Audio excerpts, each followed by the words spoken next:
what he has said, so I've thought that it might be as well to report him.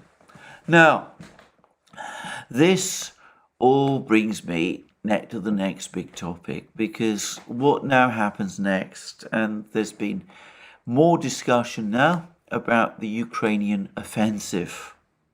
And there's been articles about it by Daniel Davis at 45 and up from others, growing doubts that this offensive can succeed. And I've noticed that there's been some more comments about this offensive again from the Ukrainians, including from Kirill Budanov, the intelligence chief. Now, I'm getting the impression that the Ukrainians still do not want to conduct this offensive. And I wonder whether the promise of the F-16s is now going to give them another excuse to delay conducting this offensive until the F-16s finally appear. That might have been, from a Ukrainian point of view, the primary purpose of lobbying to get the F-16s. It's not so much to conduct the offensive. Even the Pentagon says that if the offensive is carried out now, the F-16s won't be there. So, it has no real bearing on the offensive itself. It is rather that Ukraine wants to string its allies along. It's not too keen on conducting an offensive, which it knows it will fail. Daniel Davis discusses this at length. He puts the number of Ukrainian troops available to conduct this offensive at around 30,000, a similar number by Douglas Macgregor. I think it's probably rather more than that, by the way. He points out, both Davis and Macgregor point out, the relatively limited number of tanks and machines and ammunition that Ukraine has, the enormous defences the Russians have created, the size of the Russian forces. They're all sceptical that this offensive can succeed. So the Ukrainians have been talking about this offensive for months. They've said that they were about to launch it, and they've been stringing along their allies. They say, well, we will conduct this offensive when we get tanks, and they've been given the tanks. We will conduct this offensive when we get the infantry fighting vehicles, and they're given the infantry fighting vehicles. They now say that they need the F-16s. Perhaps they will be able to persuade their allies this time that really they should wait a few weeks or months for the F-16s to arrive, the next game-changer weapon, before they conduct this offensive. Now, I'm not sure that even if that is the Ukrainian plan, that this will hold. I'm getting the impression that there's growing exasperation, especially in Washington, about these Ukrainian delaying tactics. I think there's going to be intense pressure on Ukraine to get this offensive going as soon as possible.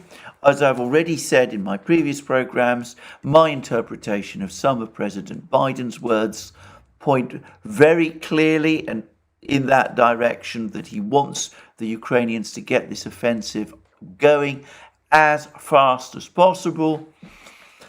And I think that that is probably much more likely what is going to happen. But, as I said, doubts about this offensive do seem to exist on the Ukrainian side. And what happened with the Ukrainian offensive launched around Bakhmut might explain why. And that brings me to a further point. Now, as I have discussed in various programs, I have been extremely helpfully assisted by a particular person who has been in touch with me, who, though not a member of the Wagner organization himself, and I want to make that clear, does have access to information and has confirmed to me in ways that I consider reliable that he is in possession, that he is in contact with people who have who are actually involved in Wagner. And this person has told me a number of things. Firstly, he says that the Wagner force will be resting and re-equipping over the next few weeks. They will receive some armoured vehicles, most probably not, as I guessed, new boomerang wheeled vehicles, but more probably BMPs, infantry fighting vehicles, in other words, perhaps BMP-2s, rather lighter than the BMP-3s that are now becoming regular equipment within the Russian military. And he also said that the plan that the Wagner force will also be given a helicopter component operated by the Russian Air Force, by the Russian military itself.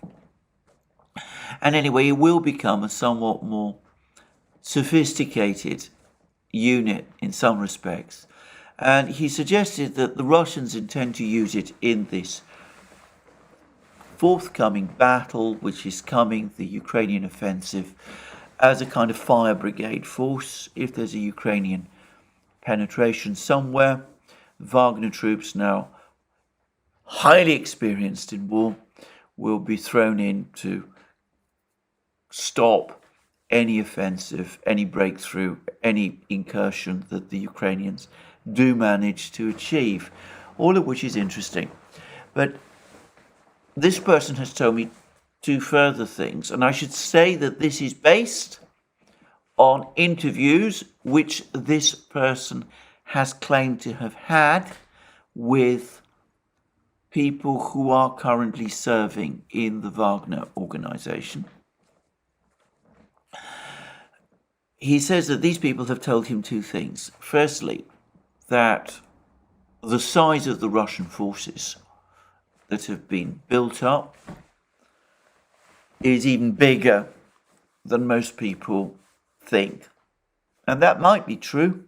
Prigozhin said that Wagner forces in particular are getting lots of volunteers. There's lots of reports that the Russian military, over and above the reservists who were called up back in September, has also been on a major recruitment exercise, that there are perhaps tens of thousands, even hundreds of thousands more Russian troops in the theatre than has been widely reported. Who's to say? But he said something else, and that is that the Russians not only are now anxious for this Ukrainian counterattack to happen, they are confident that they can repel it and defeat it. But that one of the reasons they're anxious to have it happen is that once it's over and done with, they fully intend this time to go on the attack. Now, it's clear that the people who this person has been in touch with are not senior officers. We're not talking about General Gerasimov and Surovikin and General Lapin.